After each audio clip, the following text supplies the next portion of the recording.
Boneriano não tur sem medo. Bantu malo que tu aqui nos back. Bless. Guapo mi pueblo está caído, entramba nossa queda caída. Depois de 10, Boneriano não a perde turnan direito para governar a mês. Gradualmente está reemplazado todo jefe no local de departamento, tanto governamental como não governamental, para outro não. Pone Bonaire back lista de território não sem própria governação de Nações Unidas, está dando nos a possibilidade de ganhar o direito e back. Pone Bonaire back lista lo força governo holandês para reportar tour año na Nações Unidas tocante o desenvolvimento de agente local boneriano conforme lei internacional artículo 73 de Nações Unidas e direito humano. O programa aqui, Nos Bèrdat, lo explica o processo de pôr Bonaire back lista de território sem própria governação de Nações Unidas para sobre o pueblo de Bonaire merece lo mejor. Guapo mi pueblo está caído, entramba nossa queda caída. Quita el lifestyle, sale grabando de guasmai. Nota nos, bastantinha kaya tribal. Rakeda oprimile, inang noto super. Los NKBB boy ni per pa bostan di super. Esena no está bindo. Oyente nang bon tarde, bom bini den nos programa Nos Bèrdat, awe jaluna, jaluna ku untiki yobida e fila nang ku yatayako no si na Bonaire. Danke de estar junto conosco, danke de estar seguindo nós den o programa Nos Bèrdat, caminha sempre nossa purba, pone a verdade de a comunidade que nós forma parte de para hopi aia acaba, pone a verdade bom claro dilante, explica de uma forma simples e compreendível com mucha de 8 anos por compreender que conosco papel de danke de seguir-nos. Saludo na nós estão que seguir-nos de nos isla nang Romang, Aruba, Corsau, Saint Eustácios, Saba, Saint Martin e também sunang mais de a noite aya na Holanda que está seguindo nós, apesar de frio que não está sentindo. Nós espera que o programa aqui por duna vos nang calor. Danke de seguir nós. Programa mais variar, awe tarde, nós temos dentro do programa invitado, persona importante que a visitar nós e a dar charla legal. Ayer, nossa papia aqui de Dr. Richard Byron Cox. Está presente junto conosco no programa e junto com ele também senhora Davika Bissessar Shaw está presente. Me mestre desculpa, senhor James Finis, e não pode estar presente awe em momento aqui para sombra está atendendo alguma tarefa que tem importante também que não por abrir do programa awe. Nós também start, pessoal, 1 hora só nós tem. Então nós também start nossa conversação com Dr. Richard Byron Cox. Me tem alguma pergunta que me a formular para nós durante a conversação?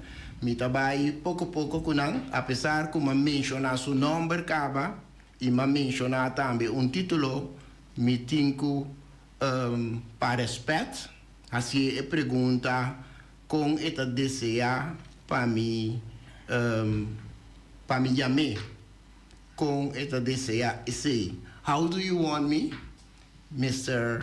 Dr. Professor Byron How do you want me to address you? As a Mr., Doctor, or Professor? Somewhere in between, doctor would be fine. Doctor will be fine. Okay, yeah. I will do that. Can you tell us and the audience something about your achievements? But we also want to know something about you as a person. Okay. Good afternoon to you and to Ms. Bissesser and to the audience that you have, whether here in Bonaire or anywhere else in what was then called the Dutch Antilles, and your audience worldwide. I'm very honored that you have invited me here. I'm pleased to be in Bonaire. My apologies for not speaking Papiamento, but while I do understand it, I cannot speak it, so I promise probably next time I will do so, but for now, I will speak in English. Yes, I am from the Caribbean myself. I was born in a small island called Barbados, and I live in St. Vincent in the Grenadines, but I've lived in different parts of the Caribbean. I studied in different parts of the Caribbean. I consider myself a Caribbean child in the sense that my family comes from different islands of the Caribbean, but I was brought up here. My understanding of life and my understanding of culture is Caribbean. So in my heart, I am Caribbean. I got my primary education and my secondary education here in the Caribbean, but then I went to Europe to study, Latin America to study, and also here in the Caribbean. So I've studied all, well, in various places, you know. As regards my academic training, I am a lawyer, I am a diplomat, I'm an international relations specialist, and I'm a linguist. So these are things that my training, my career, I hold a PhD in public international law, and outside of that, because of these training, I have been a university teacher and professor across the globe, various forms. And I worked for the United Nations for 27.5 years. Before that, I was a diplomat for St. Vincent and the Grenadines. I was advisor to the Prime Minister of St. Vincent and the Grenadines for 2.5 years. So in the field of diplomacy, law, international law, I would say that I'm not just trained, but I'm very experienced in that sort of stuff. As regards my personal life, as I said, I lived until I was 20 years old here in the Caribbean. And then after that, I went to Europe to study. I came back home for 2.5 years. And then I went abroad again to Europe to work for the United Nations. So I've spent more than half of my life abroad in Europe.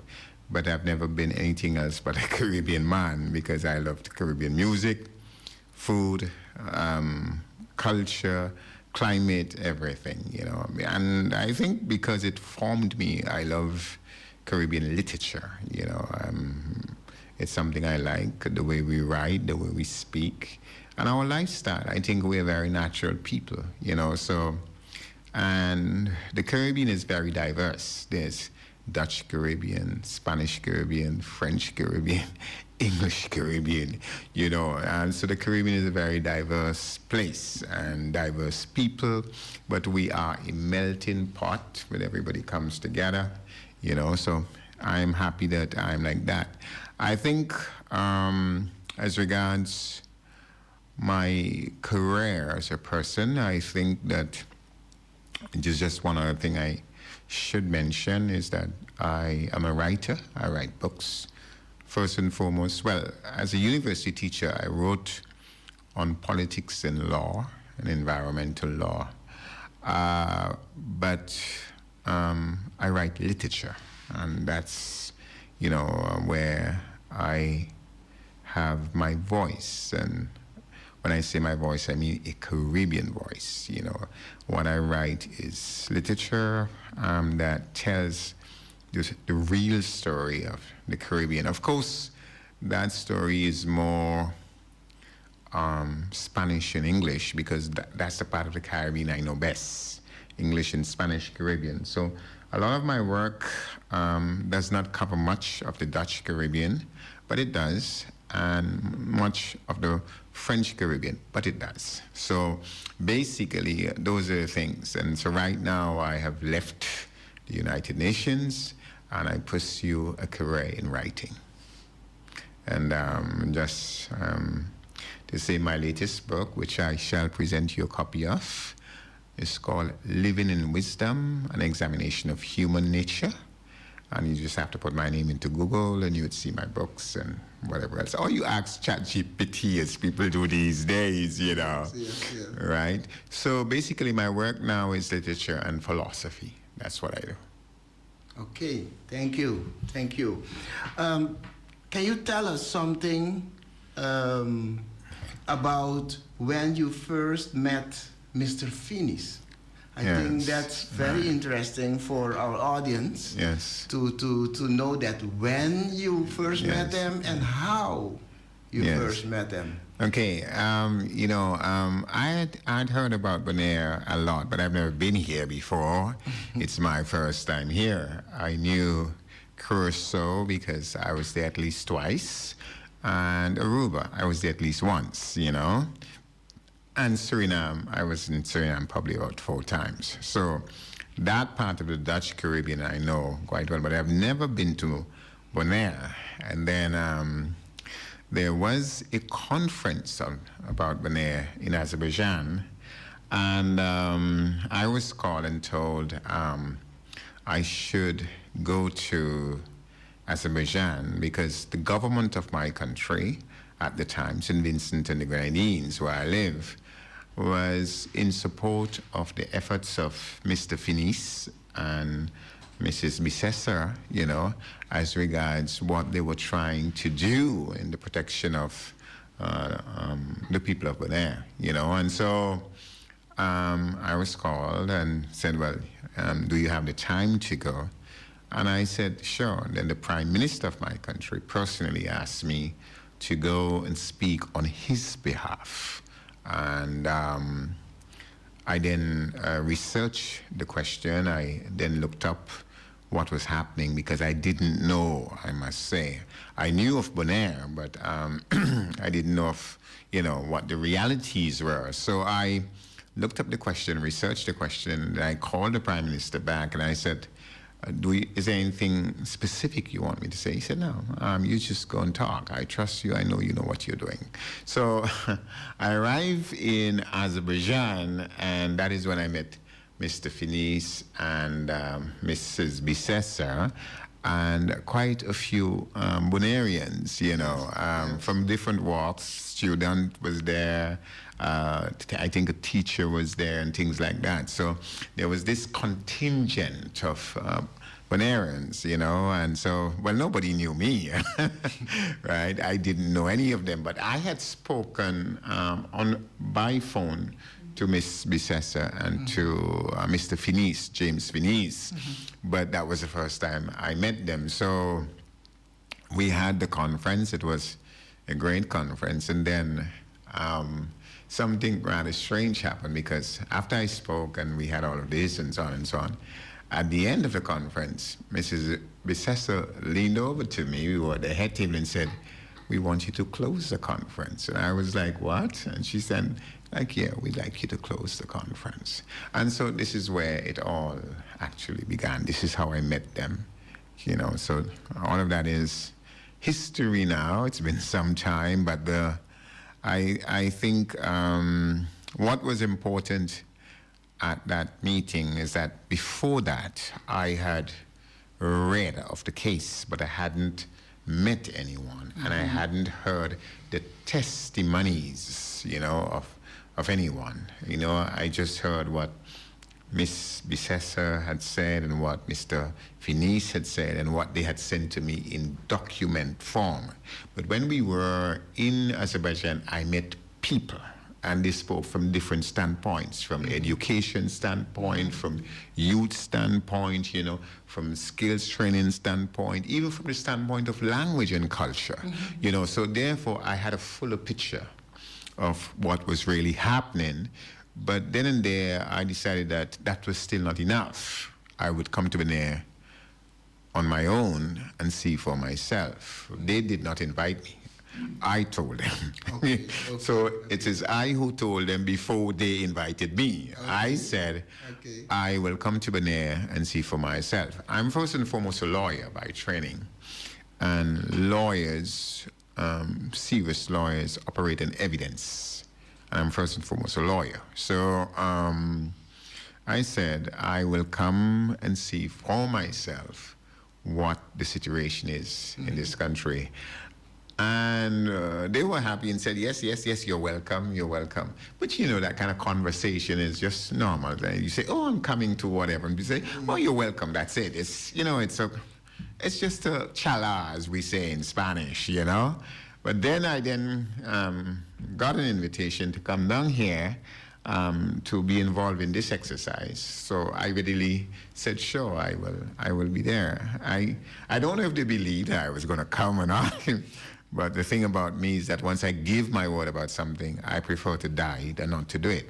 So once I have said yes, I will do what I promised. I've always been like that. So that's how I met them. Okay, interesting.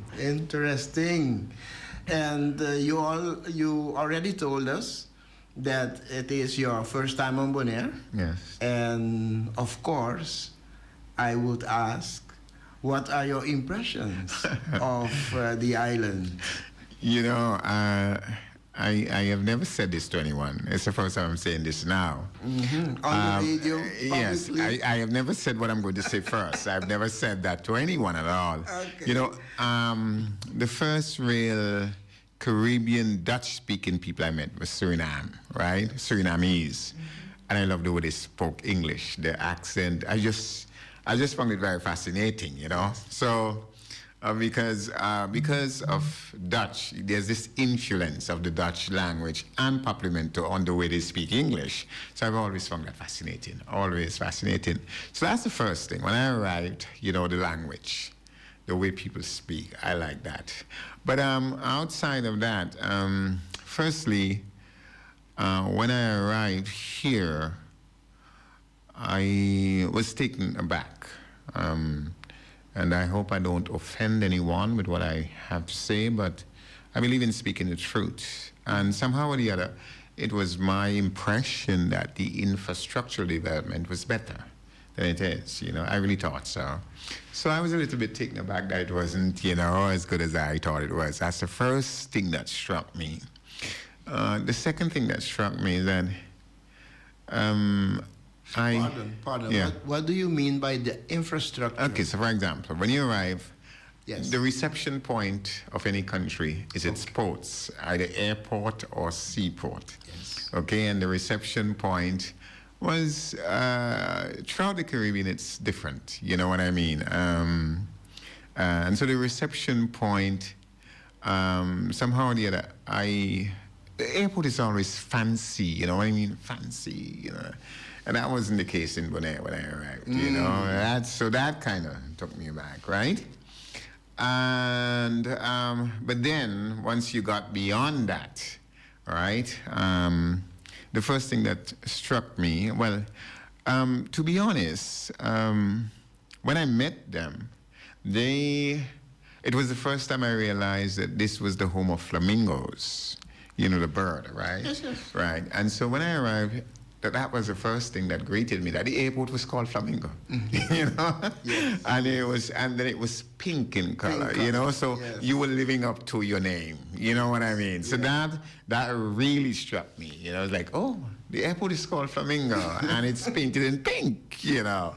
So that was really interesting. And then once I got beyond the immigration, and I got here, the atmosphere was, you felt that, you know, because I was just standing there for a few moments waiting on them, and everybody who passed me said hello, all right? So that struck me. I mean, I don't know if it's because they thought I was a tourist, but I don't know why. But everybody passed and said, "Bon dia," everybody. But that's You know? something. That's something of the, Right. of the local people. So you felt welcome in that sense because everybody who passed me while I was standing there said that to me. So that was the thing.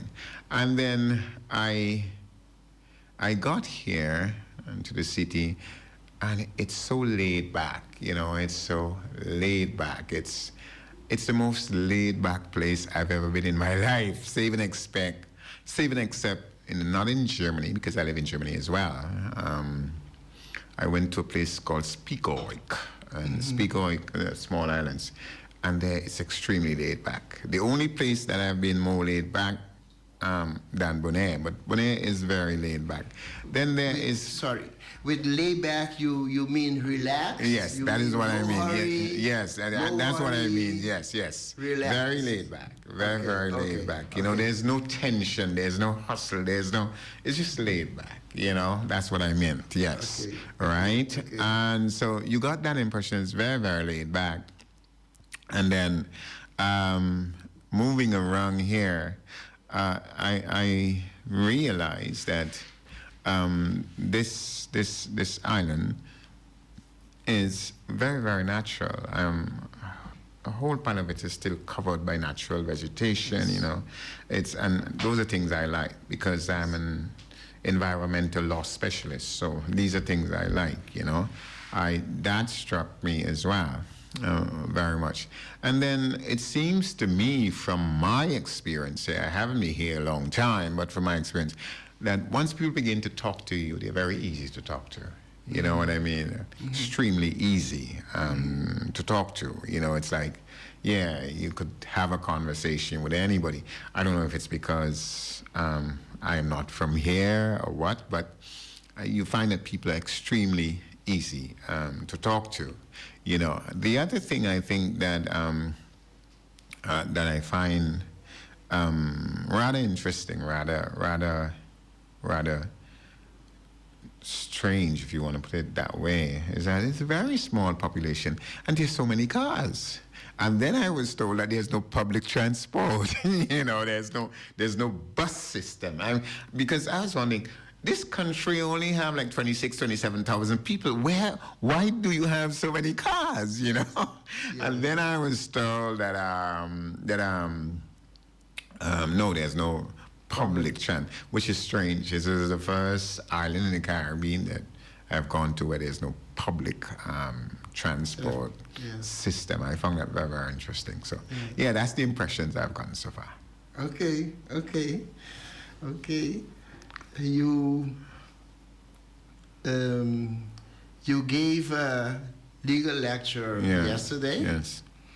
And the important question is, how did you experience the public? How did you experience the interaction with the public, with the local? Okay, great. Firstly, before I go there, which is what I should have said earlier, that was my purpose for coming here. I didn't come as a visitor to a holiday.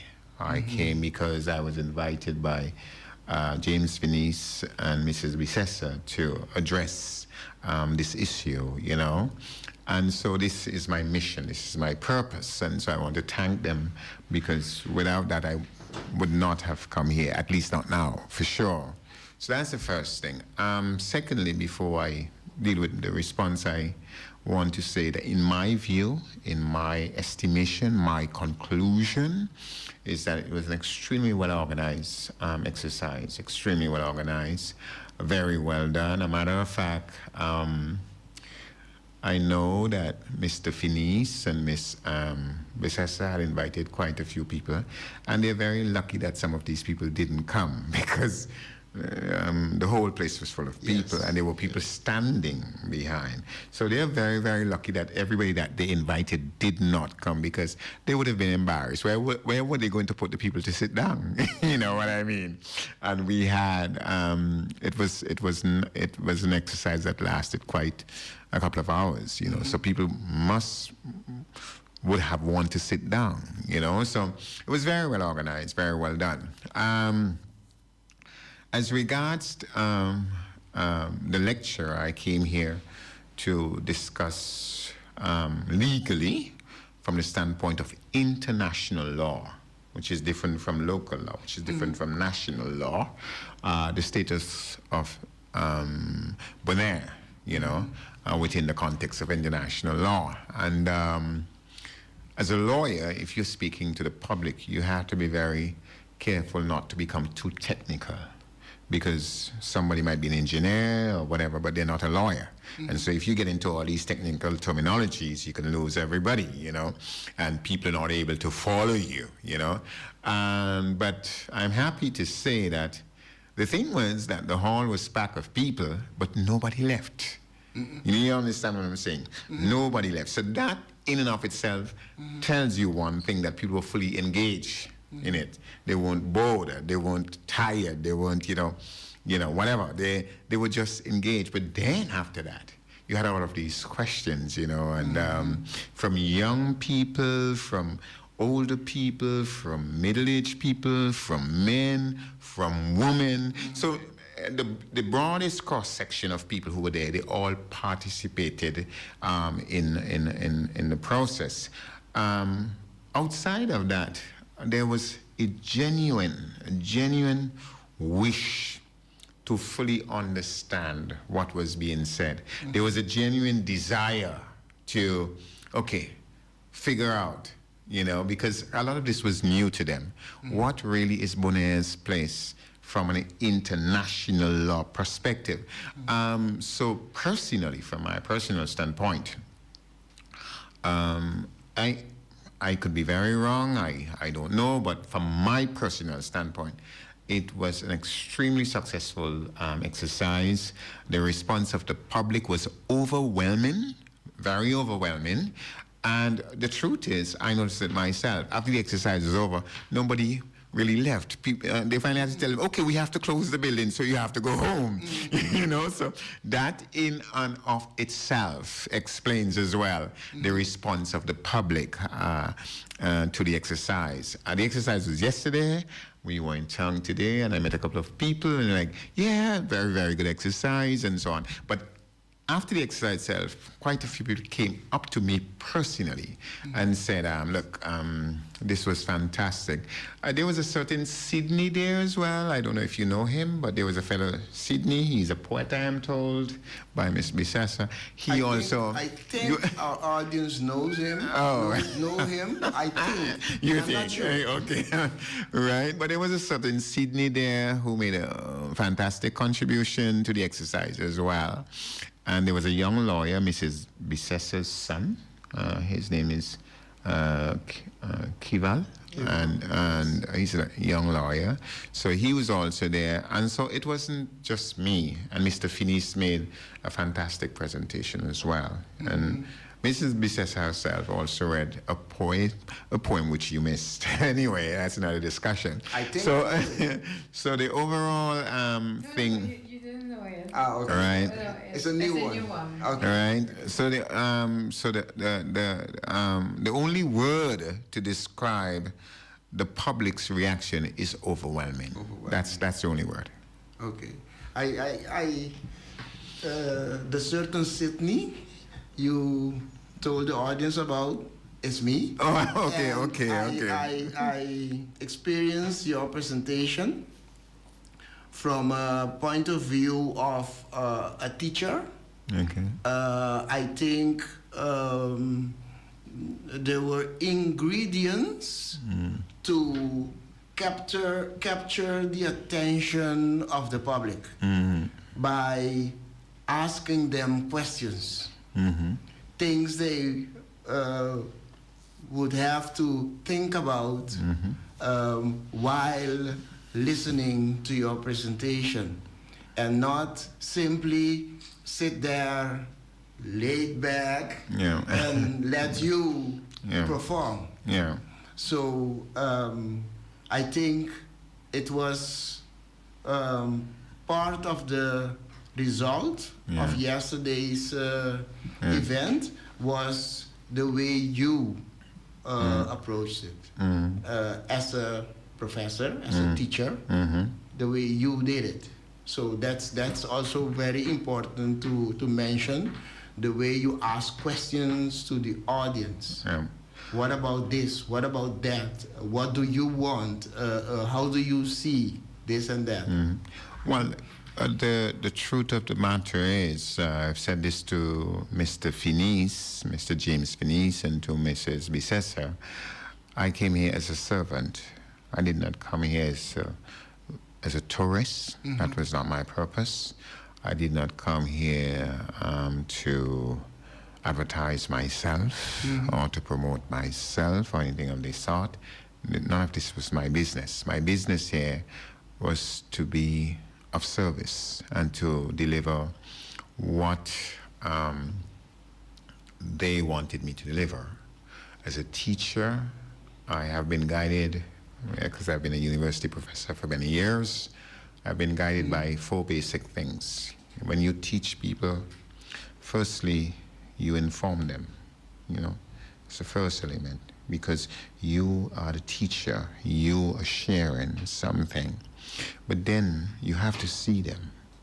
You read their faces, because, and whether you're getting through to them or you're not. Their eyes would tell you, things like that. But then you have to hear them. And for you to hear them, sometimes unless you ask people something, they would never speak. Unless you encourage them, they would never speak. So you have to hear them. But more than anything else, you have to feel them. That's what makes a good teacher. You inform, you see, you hear, and you engage, you feel them. That's the total engagement as a teacher. So anytime I teach, it's not just inform, but it's a total engagement, and when I worked at the United Nations, and we had conferences where we had to speak, they would always allow Byron Cox to speak just after lunch when everybody felt sleepy, because once I'm on the floor, nobody falls asleep. And that's just the truth. Nobody falls asleep. Once I'm on the floor, you have to listen, because I am interested in informing you, in seeing you, in hearing you, in feeling you, the total engagement. So you just can't fall asleep. Okay. And now for the, you had some key takeaways. Yes. 4 of them. Yes. From your legal lecture. Yes. One of them is Bonaire's political and constitutional status under international law. Right. Okay, well, firstly, what we have to understand is that Bonaire was, as we know it, a colony of Holland, the Kingdom of the Netherlands. And after the Second World War, something called the United Nations came into being.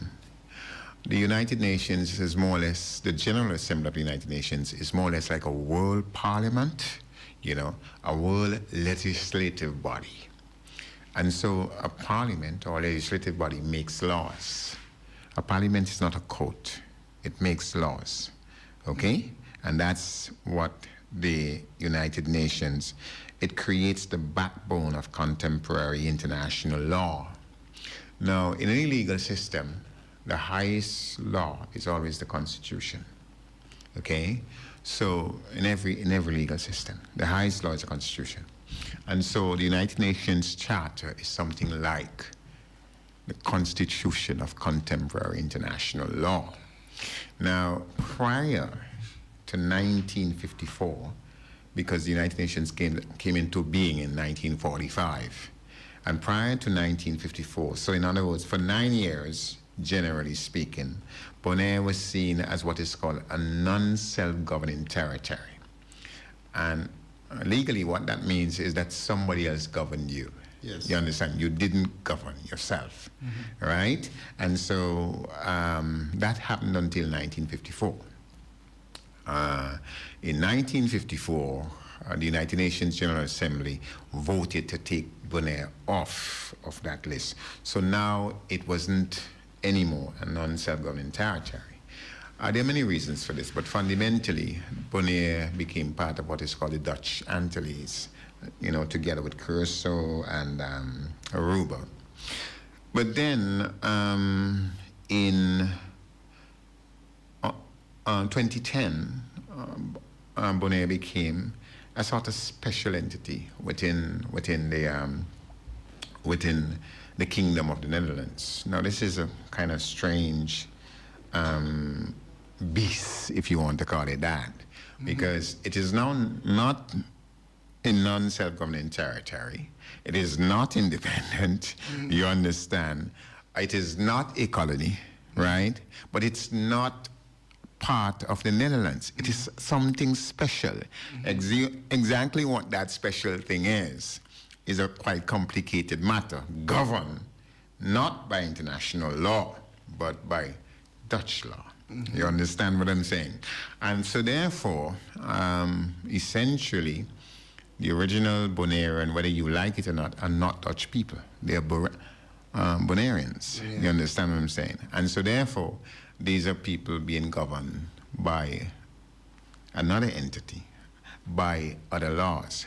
So the question really is, constitutionally, as it stands now, Bonaire is part and parcel of what is called the Kingdom of the Netherlands, but not on equal footing as the citizens of the Netherlands, because you have a special status. Exactly what that special status means is a very troubling issue from a legal standpoint, because the argument cannot be made by anyone that the Dutch is going to create a special status which would give you more rights than your citizens.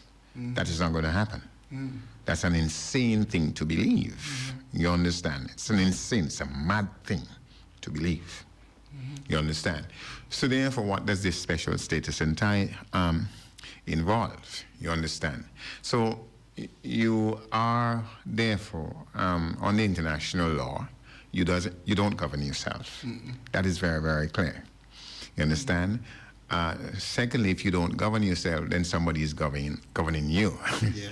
And thirdly, because you have been withdrawn from under the non-self-governing territory, the application of international law to you, you understand, again, it's a challenging subject. You understand? So what we're looking at here, therefore, is that constitutionally speaking, and international law speaking, Bonaire, as it stands now, is some form of ununderstandable special status within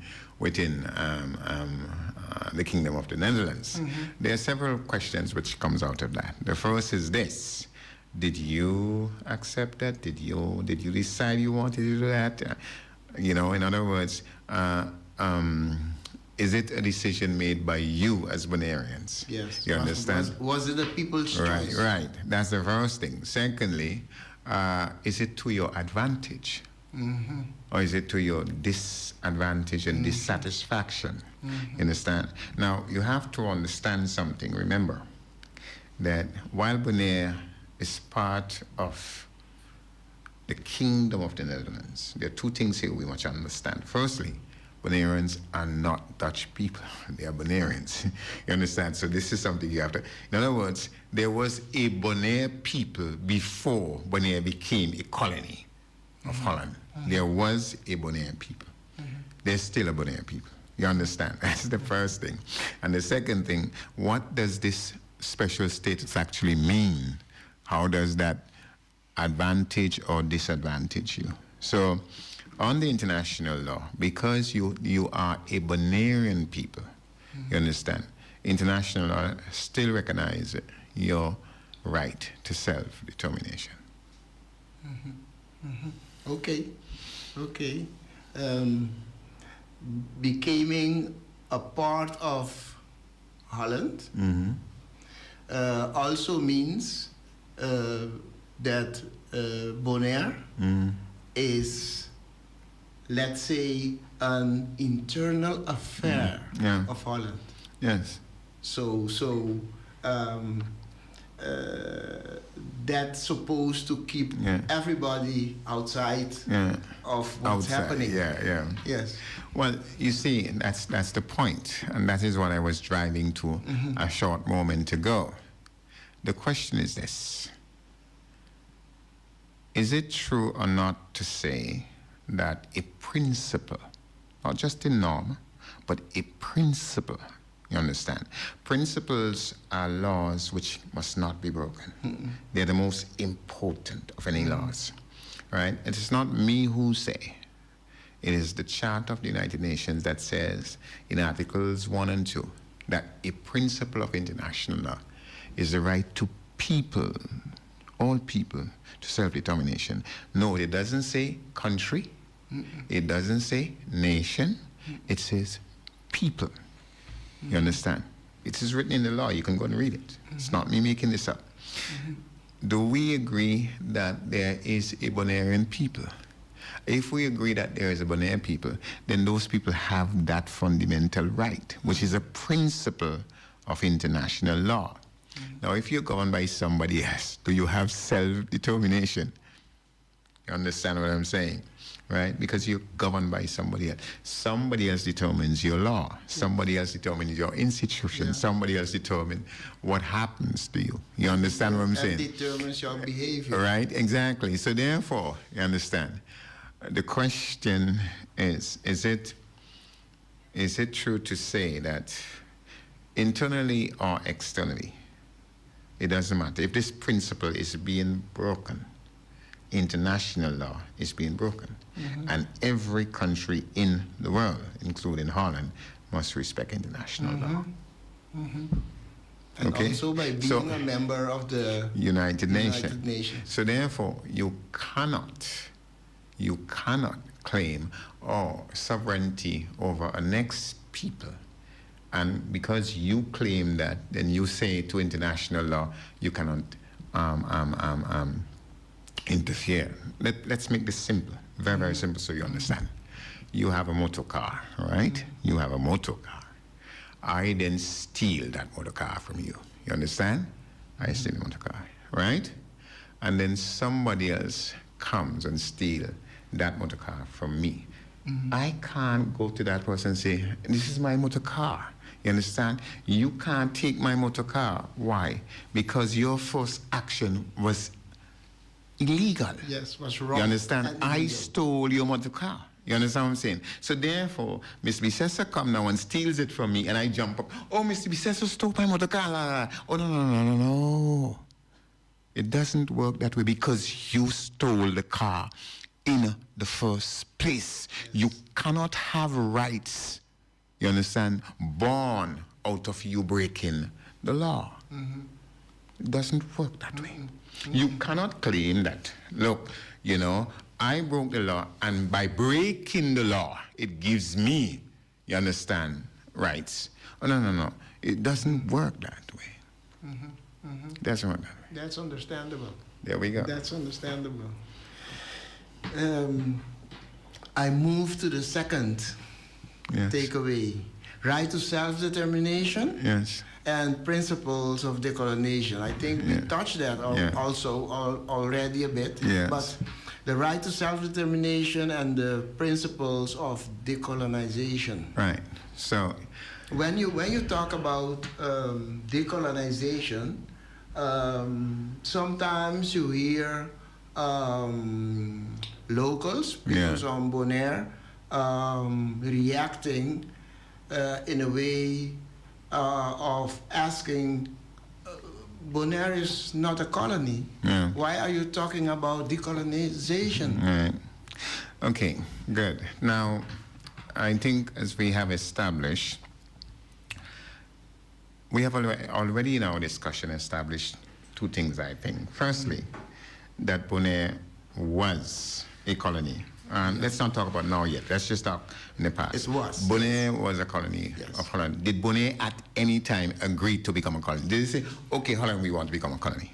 No. So historically, I just argue the case that if you steal a car, I just argue that case. Yes. You understand what I'm saying? So historically, Bonaire fall into the Kingdom of the Netherlands, not on the wishes of the people of Bonaire. Whether you want to tell me that or not, I am telling you that from a historical fact. And after that time to this day, Bonaire was never ever given a chance to leave. You understand? So that first thing, from day one, That car was never turned back. you understand, right? That car was never turned back. So you cannot argue on the basis of that. That in and of itself, you understand, is one thing. But hold on. I do know that there was a referendum in this place. I know that. I have it. It was sent to me. I have the information. And the people voted overwhelmingly to say that they are dissatisfied and do not agree with the present status. That is what I know. Yes. Again, so tell me, if this is true, because I'm not making up a story here, I'm not imagining anything. I'm just talking what I read, what I saw, what the facts say to me. Understand? So, again, whatever association that Bonaire has with Holland, it is very clear from the referendum that the people are dissatisfied because they feel disadvantaged. Yes. This is just elementary truth. It's not me making this thing up. So let's answer the question. If this is not colonialization, then what is it? Then please explain it to me. Then what is it? Because firstly, historically, you never joined this kingdom on your free will. And secondly, the status you have with this kingdom, you're dissatisfied because you feel disadvantaged. Yes. And you have said so in a vote. Yes. I'm not making this up. You've said so. So therefore, obviously, you understand, you want it change. It's quite clear to me. You want it change. So when people say that, they make these arguments not based on understanding two things. Firstly, not based on understanding law. Understand what the law actually says. But secondly, not actually being in communication with the people and understanding what the people as a whole require. You understand? What the people as a majority require.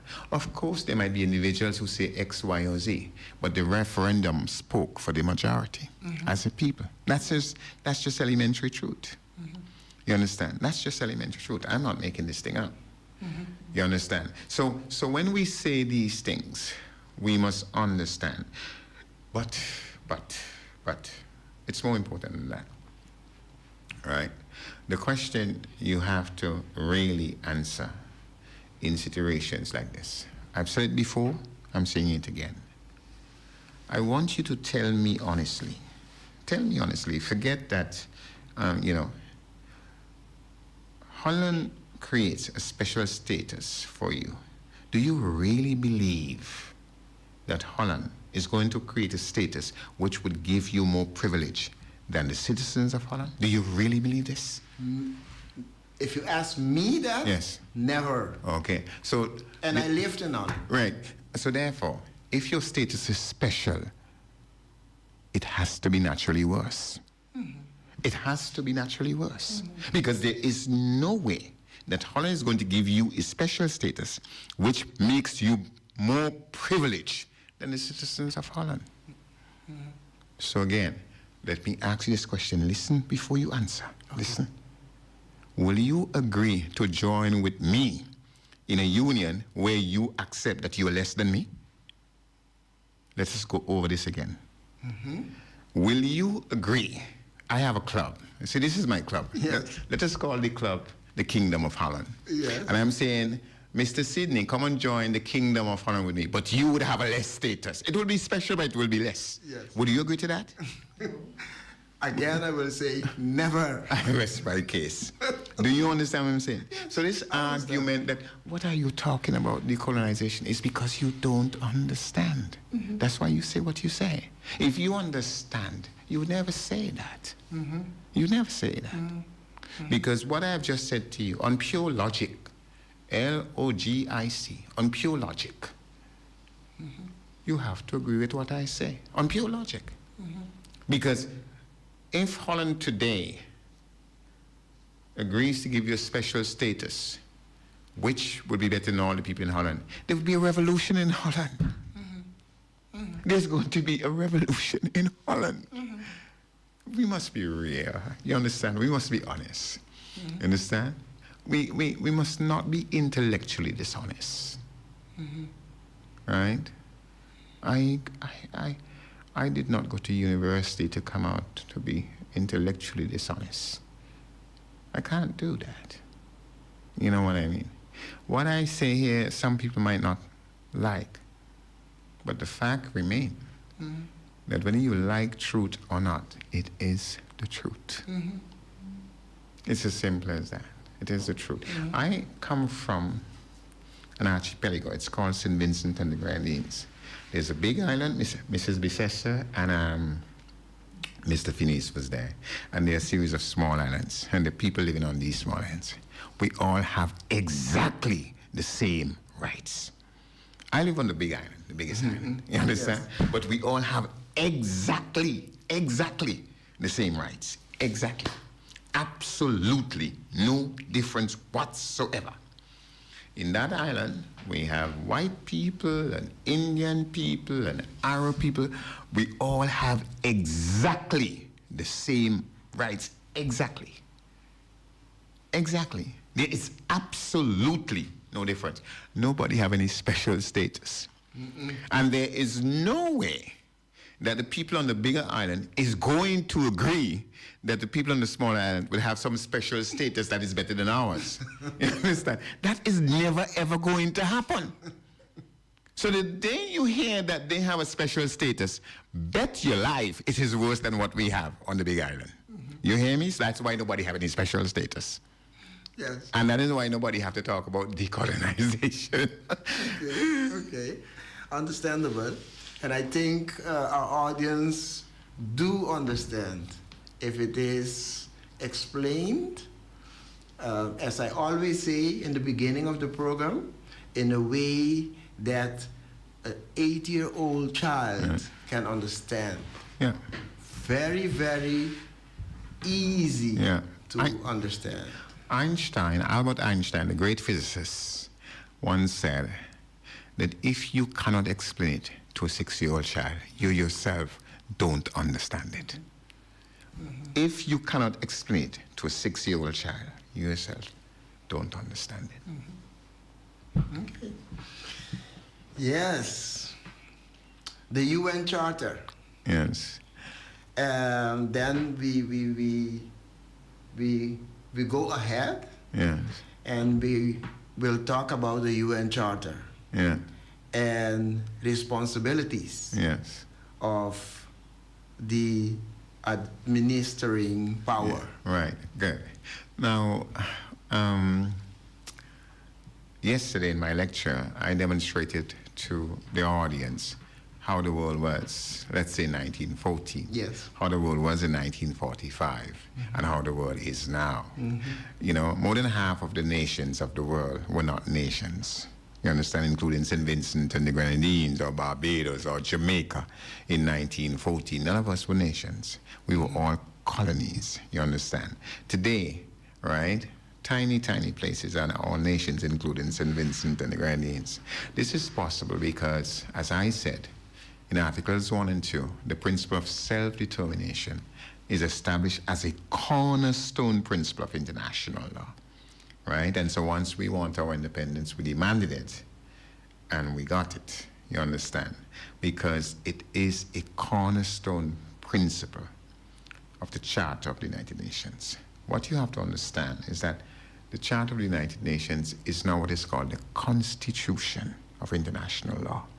So any behavior in international law must be in keeping with the Charter of the United Nations. And if it is not in keeping with the Charter of the United Nations, you're breaking international law. That must be understood. And so that principle is established. But the UN wasn't satisfied. No, that's not enough. So you had Chapter 11 of the Charter. And in Chapter 11 of the Charter, it spells out, okay, you understand? territories which are not self-governing, you have to respect their culture, you have to ensure their economic and social development, etc., etc. It spells this out. Understand? And it says this, that the administering authority must understand that it is a sacred duty, a holy duty, you understand, which must be strictly observed, which must be strictly followed. You cannot twist from it. You understand? Right? It is a sacred duty. You understand? You cannot break it. You must follow it strictly. Right? That is what the charter says. But then it goes on to establish mechanisms. So you have a trusteeship where certain territories were placed under the trusteeship of the United Nations. You understand? So that the United Nations could overlook what was happening. And the trustee council was set up. But they weren't satisfied. That was not enough. And so 15 years after the charter, 15 years later, the United Nations General Assembly adopted a resolution on decolonization. In that resolution, it spells out even further. These are the things that you must do, you understand, as the colonizing power, right? If you don't do them, you break international law. But then they still wasn't satisfied. So a year later, you understand, they established what is called a Special Committee on Decolonization. It is now called C24. Understand? And it gave that committee the responsibility to check on all of these colonizing powers. You understand? And to ensure, you understand, that they uphold the criteria, the principles I told you about. So this whole decolonization process is one of the most fundamental things in the history of contemporary international law from 1945 to now. The most successful achievement the United Nations has made in all of its efforts is the decolonization process. The most successful process in the entire history of the United Nations is the decolonization process. If you want to take the Caribbean, when the UN came into being, Jamaica was not independent, Trinidad was not independent, Suriname was not independent, Guyana was not independent, Belize was not independent. Do you want me to go on? Antigua was not independent, Barbados was not independent, St. Lucia was not. Do you want me to go on? Do you understand what I'm saying? And that's just the Caribbean alone. The most successful process that the UN has undertaken in its history is a decolonization process. We have to go. It's 6 o'clock already. Yes, I know. I think that means we have to wrap up. That we have to wrap up. We wrap up. Yes. But I think it also means that you have to come back and let us know when you're coming back, maybe, and when you are here. Yeah. So we will make another program. Well, because it's very, very interesting and very, very important for the listeners, for our audience, to get the information the way you are giving it. Okay. Well, seeing that we're wrapping up, I just have 4 short things to say. Firstly, first and foremost, I want to thank the people of Bonaire for having me and for being so kind to me. Everywhere I went here, people generally warm and friendly to me, and so I really want to thank them. Secondly, I want to thank Mrs. Bisessa and Mr. Finis for having me as their guests, for being my hosts, and for going out of their way to make sure that I'm comfortable. I had a battle with the mosquitoes, right? And thirdly, I want to thank you and your radio station for having me and for giving me this opportunity to share with your audience, not just here in Bonaire, but across the world, wherever you are heard. I am very, very pleased and thankful for that. And fourthly, yes, I would very happily want to come back should I ever be invited. Thank you again for having me. You're welcome. E de forma que nós temos será programa para o danke para seguir nós, uma invitação para outra semana, mesma hora, mesma sintonia, para programa igual que esse aqui. Boa noite e até depois.